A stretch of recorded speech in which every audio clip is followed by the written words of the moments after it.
Welcome to the Effed Up Mind podcast, where we flip the effed up mind and turn it into power. We have a true powerhouse in the building today. Someone who has gone through a significant amount of trauma at a very, very, very young age, but was able to flip that effing mind and become a motivational speaker, an author, and was able to change not just her life, but everybody else's life around her. How are you doing, Angelica? Thank you for coming on. Thank you for having me. How are you feeling? Great. That's great. That's great.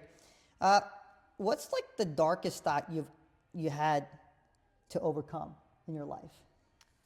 The darkest thought would be not wanting to take my life away, because there was a point in time where I was suicidal. Do you think it's a choice? Or do you believe that sometimes people just don't understand, people that are struggling mentally? I think people understand what happened to them, but they don't understand how to process what happened to them. And I think they feel, and this is what I always say, when people are suicidal, taking your life is a better option than dealing with your thoughts. Yeah. You know, Yeah, it's a little bit in a way. I tell a lot of people this that are struggling that intrusive thoughts don't just magically go away, but you just have to hug them every single day as a constant reminder. It's like a neighbor that comes in that's unwanted and screams every single day and doesn't believe in you. And it's like a push, like fire. If you get rid of it, it won't push you as much, believe it or not. It's like a negative voice in your head, but you're proving it wrong. Yeah. So I use it that way. Yeah. So it doesn't get easier, right? It never does, no. Unfortunately.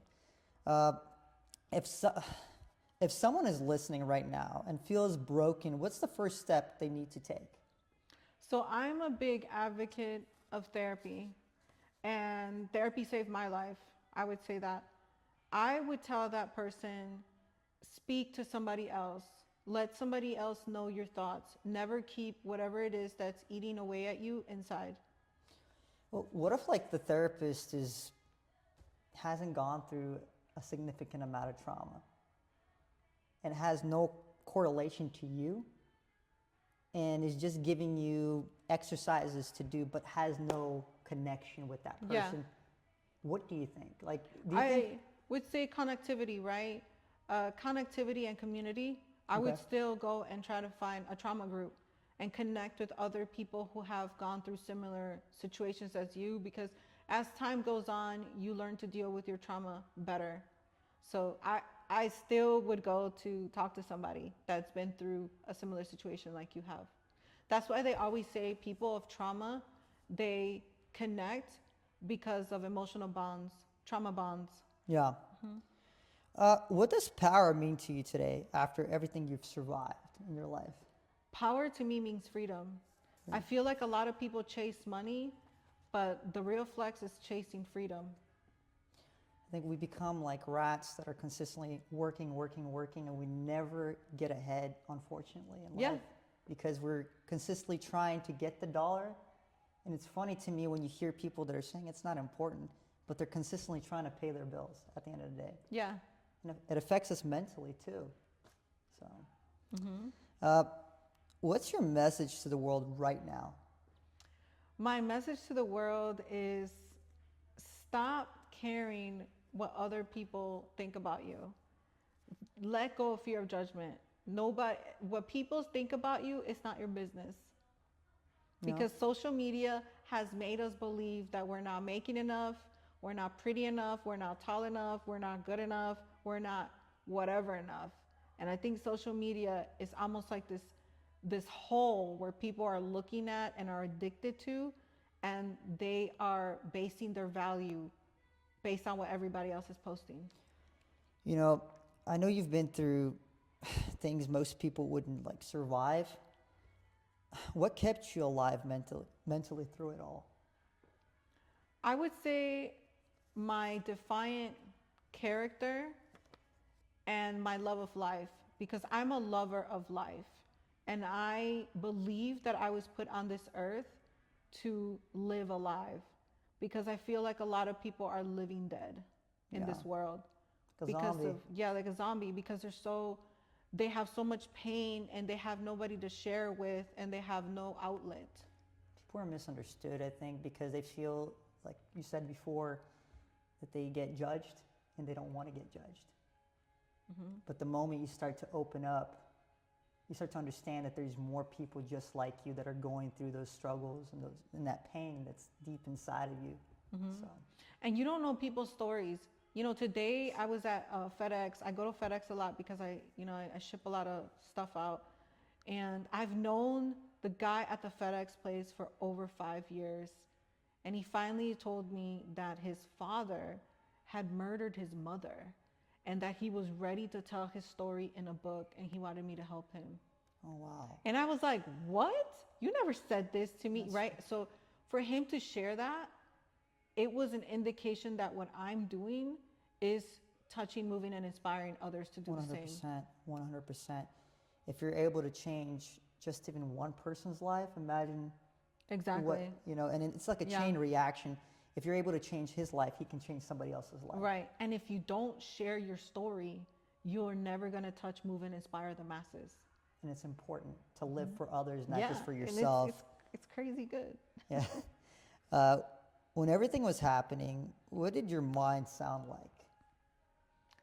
It didn't sound like anything. It was dead, and it was lonely, and it was empty. In my book, there's an excerpt in there where I talk about, so I was molested as a child. I was molested when I was 3 by a neighbor. And I had gotten in this kind of little freak accident where I got stuck in a fence and they had to cut some of my skin off. And when the surgeon went to go cut the skin off that was hanging off of my arm, and he cut it off, and I saw it on the silver plate, and I saw it shrivel up and die, because that's what skin does. Yeah. And I remember looking at it and thinking, that's exactly how I feel, shriveled up and dead. Oh, wow. Yeah. Well, I'm sorry you went through that, but if you were to change anything, would you change anything? I wouldn't change anything, because your trauma is part of who you are and who you become. And without the trauma, you don't get there. And I'll even put it in this word so people can understand it better. A warrior does not become a warrior without fighting. Without scars, right? Without scars. You have to earn your stripes to become a fighter and a warrior. And so if you're not fighting, you're not a warrior. You're only giving up on life. Yeah. There's this saying that I used to tell people that if you want to rest, you might as well rest when you rest in peace. Mm-hmm. Because I think we program our minds at a certain age that we're getting old. And we start to program our minds slowly but surely that we're dying. Yeah. And people don't realize that. But you don't think it's crazy that when people die, we say rest in peace? Why not live in peace? Why do we have to rest in peace when we die? Well, I think it's because we're slowly programming our minds to die. Which is crazy. But people don't realize that. And that's why I think people don't live as long. Because if you start to program your mind that you're getting old, and it's because you repeat certain words over and over and over. I'm 30 years old. I'm getting older. You already programmed your mind. Yeah. And now you start to move differently. You start to limp. You start to walk differently. Yeah. And it's a mind thing. And you have to change the words that come into your mind. Right. Not just the words that come into your mind, but the words that you speak. Because the words that you speak become reality. Exactly. And the power of manifestation happens when you start believing who you are and what you are, not who you want to be. Exactly. 100%. This is going to be very deep. I know we were kind of talking surfacely, but I know you mentioned experiencing trauma at a very, very young age. Mm-hmm. How did that shape the way you saw yourself growing up? God, that's a good question. I haven't been asked that question. That is deep. I saw myself as a very inquisitive, very lost, and I don't want to say unloved, but that's what comes to my mind is unloved, because I grew up with a lot of love, but I never shared with people what had happened to me until something worse happened to me. So I never shared with anybody that the neighbor had molested me when I was 3, But when my friend was murdered, dismembered, and decapitated, and I went through that horrible processing of loss, I ended up suicidal and I ended up in therapy. And in that therapy room, that's where everything came out. And I shared me being molested, me going through this process of how can somebody take somebody's life away. And then in that moment, I was 16. In that moment, I then saw myself as a beacon of light, because as soon as I spoke those words, it was like the weight came off. And I was so young. I was 16, 17 years old, and I was learning to process trauma, and I was learning that the power of sharing with others is exceptionally powerful. 100%. And I know you were telling me about just the significance about, of the trauma and also the loss. And you were telling me about loss. And I could tell you, it never goes away. Mm-hmm. And it's interesting to me when you hear people tell you that one day it's going to go away. It doesn't go away. No. And especially, I've been through a lot of different traumas. I was taken as well when I was working for the feds.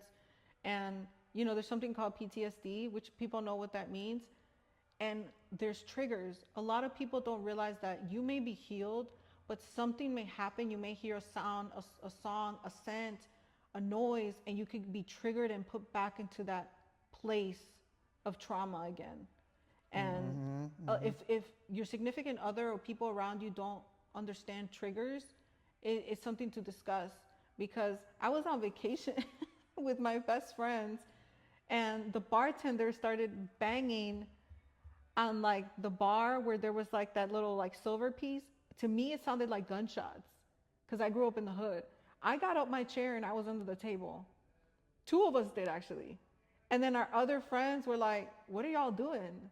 They don't understand. But they didn't understand, because to me it sounded like gunshots. So my response from that was to get up and get under the table, when they were just like, "Are you crazy?" Because they didn't grow up in that environment, or they didn't have that trigger. Or well, they don't know, because their reality is completely different. Until you go through those experiences, you can talk about it and you can give advice, but until you actually go through it, your mind changes. It alters, right?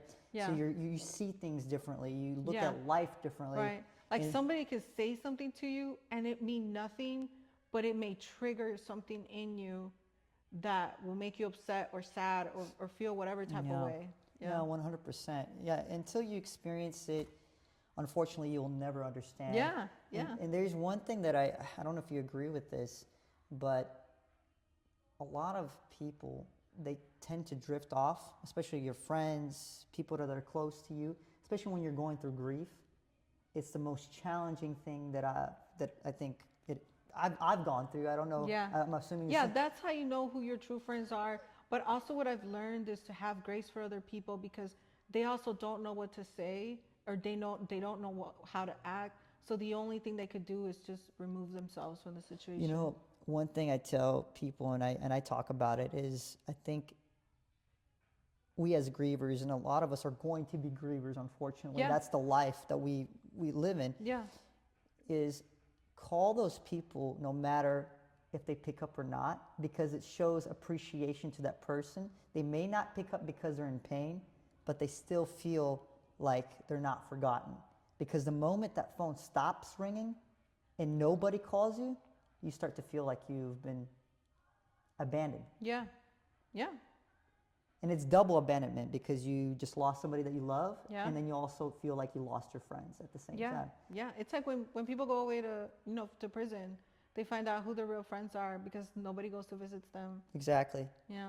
And then the ones that do, you're like, man, I didn't even think that guy would ever come. Well, see, people are so fixated on themselves. Yep.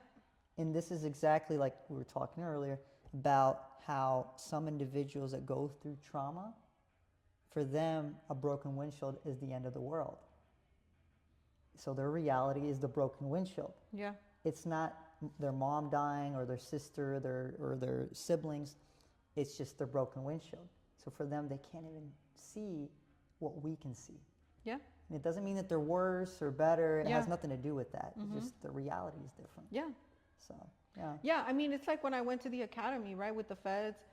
There was one black guy there, and I was the only Hispanic girl, and they make you watch movies of Americans getting decapitated, and all because they're trying to mentally strengthen you Yeah. for what is to come. And I remember I look over at the guy, and I'm like, "You good?" He's like, "I'm fine." And he looks at me, he's like, "You good?" I'm like, "I'm fine." Yet everybody else in the room was not fine. No. But because we grew up in an environment with violence, and unfortunately, we had been kind of like groomed to understand this environment, but also we were desensitized from it because we have seen it before. That's one thing that I've noticed. So we were numb. Yeah. People have become numb in general, I think. Just after, especially after the pandemic. I don't know what's going on with people, kids too. They don't have no sympathy, no emotion towards one another. So that's one. And I think it was probably because of the mass deaths that we were forced to endure. Yeah. Yeah. That was not really, but I'm not going to go into that. But Yeah. but I do agree with that 100%. Was there like ever a moment where you felt completely like broken, like there was nobody coming back for you? Yes. When I was taken by the feds, I was doing undercover work. I was taken, I was beat. I was not mutilated, thank God, but I was dropped off at the side of the road, and I told myself, I'm going to die here. Gratefully, by the grace of God, I was extracted and found and rescued by the feds because of my Verizon phone. And I keep saying this, I'm still waiting for my Verizon sponsorship. Because my phone, my government phone, which was Verizon, had pinged off of one of the towers where I was dropped off. And back then, this was 2006. Back then, the phones were not as sophisticated as they are now, because now you could locate people because You can locate them. You can. Yeah, because of the technology. But back then, it was your phone would ping off of a pole. That was the only way they found me. Oh, wow. Yeah. Wow. Well, luckily, your phone was able to find Yeah. you. And we And need I'm that. here. We need that Verizon wireless sponsorship for her. Yes, please. Please and thank you. Yeah. I know you've experienced real danger and loss. How do you process something heavy like that? So for me, writing had always been an outlet. Surprisingly, I became an author and I published my book. Writing, journaling, and scripting. There's a difference between journaling and scripting. I'm going to break it down for you. Journaling is reliving what happened to you during the day. I got cut off, I'm tired, I'm sick. Scripting is what you're writing as your future. So when you script, you write down, I am powerful, I am wonderful, I am wealthy, I am affluent, I am healthy. You're pretty much manifesting in words. That's something And that's the difference between scripting and journaling. There's something that I talk about, how people have dreams, but they write them as if they want to accomplish them instead of writing them down as if I am a billionaire. Yeah. I'm an athlete. I actually spoke at a foster home and I told those kids, I'm like, guys, change the way you look at things. Yeah. I know you guys have experienced a significant amount of trauma, loss, but start to write down those things that you want to accomplish. Right. Not I want to, because you're actually. I am. Yeah. You're have actually to be. You're pushing it backwards. Yeah. You're not. You're actually procrastinating. Mm-hmm. But if you're like, I'm a billionaire. Yeah. I'm an NBA superstar. Now you got to walk like it. Yes. 100%. 100%. So it changes your mind, the way you think, and the way you operate. It really rewires your mind. 100%. That's why one of the hacks that I always tell people, and I don't know why people don't do this, is listening to sleep meditation. If you listen, you can go on YouTube and get sleep meditation. The sleep meditation tells you, it literally rewires your brain, your subconscious at night. I am a billionaire. I am wealthy. I am viable. I am healthy. It tells you that while you sleep all night long. So you wake up and your brain is totally rewired. It's a brain hack. It's free game here. But you got to do it. You can't just keep right. waiting and say I'm going to do it tomorrow. That's the problem. When people say you are what you eat, you are what you consume. Not just by feeding yourself, but by listening, by the people you keep around. everything that you consume visually, emotionally, spiritually has an impact on who you become. 100%. There's a guy, I know everybody is controversial about him. Some people like him, some people hate him. I don't know what your thoughts are on him. Yeah. But there's one thing I really like what he says. He goes to the gym every single day, even though people tell him, hey, it's not, you need to at least take 2 days off. Yeah. And the reason why he's like, I go every single day because I don't want to go every single day. Mm-hmm. It's a psychological trick to Yeah. rewire your mind to go every single day because you don't want to do it. Yeah. Who are you talking about? Andrew Tate. Oh, I know okay. everybody, some people like him, but Yeah, I'm not yeah. saying I agree with every single thing that he says, but there's certain things that I think Yeah, he has I good agree. I actually I like pieces of Andrew Tate. I like some of his ideologies. I don't think he's horrible. I think he's powerful because he doesn't care what people think. Yes. So he's fully self-expressed. And when you get to be fully self-expressed and you let go of fear of judgment, you're powerful. Whether people like you or not, you're doing it At the right. end of the day, we're not going to be liked by every single person. Right, exactly. And the people that are hating on the people that they don't like are the ones that are actually Doing insecure about something. themselves. Right. That's the truth. 100%. Until they let go of it, then they become the person that is not going to be judging Oh yeah, others. just go look at the comments on my interview at Soft White Underbelly. It's thousands and thousands of people just talking mess. Well, it only helps us. Right. That's what I've noticed. When people start to hate, my You're doing views something go up. right. My views go up, and I'm like, guys, keep hating You're because doing something right. I'm gonna Yeah. go viral. Yeah, that's right. So, a lot of people would turn cold after what you've experienced and what you've been through. You've chosen growth instead of destruction. Mm-hmm. What made you choose growth instead of destruction? I had no choice.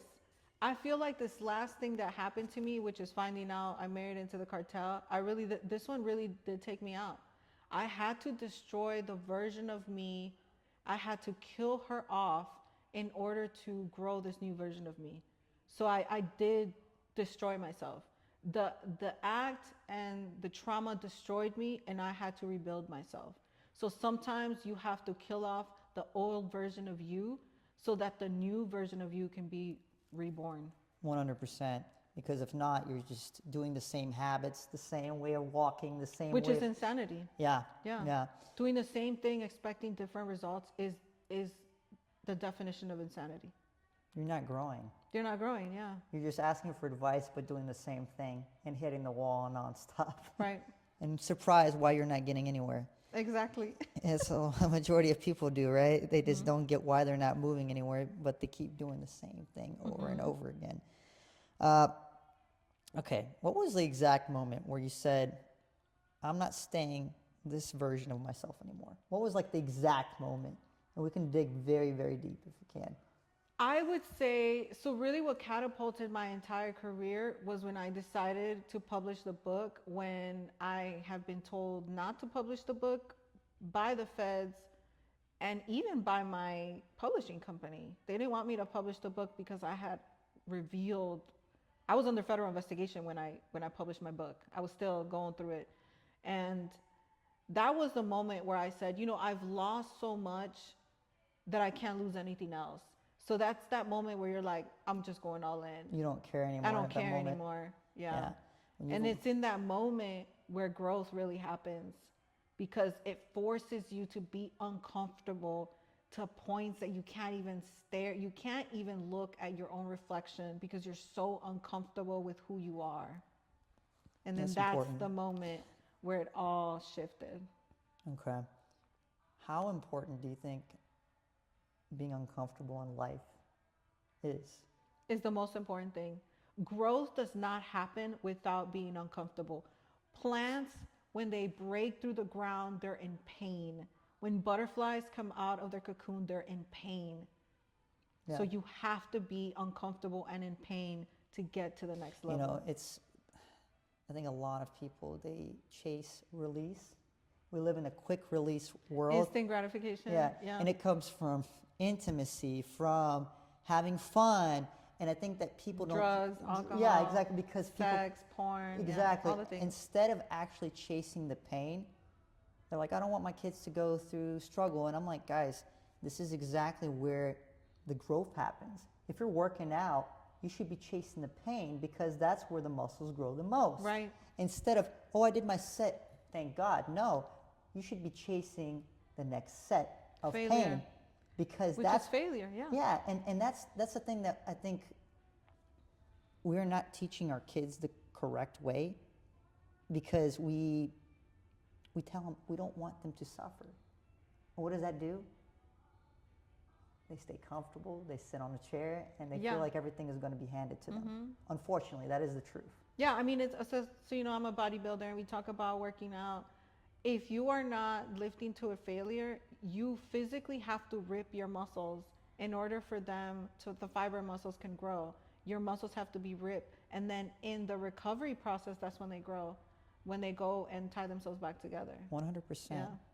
And eating the proper food. That's what Of I'm course. working on. I'm trying to get a little bit bigger. Yes, yes. So- Make sure you're eating lots of protein. Yes, I've been eating a lot of oatmeal with peanut butter. Yeah. I've been I had like a couple meals right before we actually did this interview. So, how did you start taking control of your mind again? Again, I think it goes through therapy. When somebody puts a mirror up and tells you to look at yourself and look at the pieces and the parts of you that you hate the most, that's when you start to love your imperfections, your insecurities, and your really what makes who you are the best, right? Yeah. Because you're one of one. And so our shortcomings and our imperfections are really what makes us unique. So I think when my therapist put the mirror up and said, look at yourself and really start healing from the inside, I think that was probably the most important part for me. Yeah. You know, and I want to also kind of touch base on healing because I think a lot of people don't fully understand. They think that when you're healed, you forgot about your trauma and your pain. And I think it's misunderstood, Yeah. especially for people that have not gone through it. Yeah. I want them to understand that it's still pain that you carry every single day Yeah. on your shoulders, but you use it as power. And they're like, how? And I'm like, it's reality. Yeah, your pain is your power. You get beat up every single Yeah. day. That's how I feel. But the idea is you don't give up. Even though you want to put a gun to your head, you're like, no, go away. Yeah. Yeah, you never fully heal, right? It's like a broken vase, right? You could put the pieces back together, but you know it's broken because the glue is putting it together, but you know it's not fully intact. You just learn to live with this newfound scar, Yeah. you know? Yeah, and it's interesting to me when I do hear individuals are like, hey, you're doing great. You're doing this. I'm like, that's not the reality. The reality, I want people to really understand the reality is every single person that has gone through trauma, they just use it for something good. Yeah. It doesn't mean that they're good. Yeah. I would say because you never really heal, right? I think the ones that turn their pain into power are the powerful ones. I think there's a lot of people that are in pain right now and you know, we pray for them because a lot of people never get out of that hole. I agree. Yeah. I agree. And I also think, like we've made that analogy earlier about the broken windshield. I think it's because some individuals haven't gone through enough maybe pain because it does build up a tolerance over time. Yeah. Or I would say they haven't been gone through enough pain. I think that they probably haven't hit rock bottom yet. Because, you know, they always say you have to hit rock bottom in order for you to start moving up. There's only one way up. Once you hit rock bottom, there's only one way that you could go, which is up. So, yeah, there is some truth behind that. Yeah. I don't know if I've asked this question before, but who did you have to become to survive everything you went through? The better version of the person that I hated, which was myself. Okay. It's like the other question that we talked about earlier, getting rid of the old person and changing and becoming the new badass version of you. And here's the thing. You have so many versions of yourself. It's just like an iPhone. A new version is always going to come out. So you are never stuck in this old version of you because you evolved with time, energy, power, relationships, businesses, everything that comes. People, places, and situations. I always say that. You evolve as a person. So you change. You're everlasting evolving. And so you're always going to be a better version of the last version. So you have to become. So when I say I hated the version that I was, but I had to learn to love the old version to appreciate the new version. You know, there's a saying one of my mentors used to tell me, you're always a student. Always. The moment you stop being a student is the moment you fail. Yeah. If you're too arrogant, you fail, unfortunately. You have to be comfortable with failing. Yeah. That's, I think, what I always tell myself is you have to be willing to fail, and you have to be willing to risk it all to gain it all. And it's a concept that I think a lot of people don't understand. And a lot of them will never understand it. No, because they're chasing this shiny object, believe it or not. Mm-hmm. Mass majority of people are doing it, and then they're like, money's not important, but then you go and buy a nice car, you buy this, and it's great, but you're living incorrectly. You get over it. Yeah, you're not living the life of freedom. Yeah. Mm-hmm. You're still stuck in that rat race. And then you die, and you can't take the Rolls Royce with you. No. But you could take the experiences that you were in the Rolls Royce in. You know, it's so interesting to me. Like a lot of wealthy people that I've met, that do have cars or that do have nice things, they either rent it or they write it off at the end of the year. Of course, yeah, that's what we all do. They don't care about those vehicles. We don't. Like I think you know Jerome. Yeah. Yeah, he's like, you think I care about the Ferrari? He's No. like, you think I care about the Ferrari? I bought it at the end of the year. I was like, I had to write off a bunch of stuff the way I look like. Yeah, I you made write less. everything off. Yeah. The way I make less.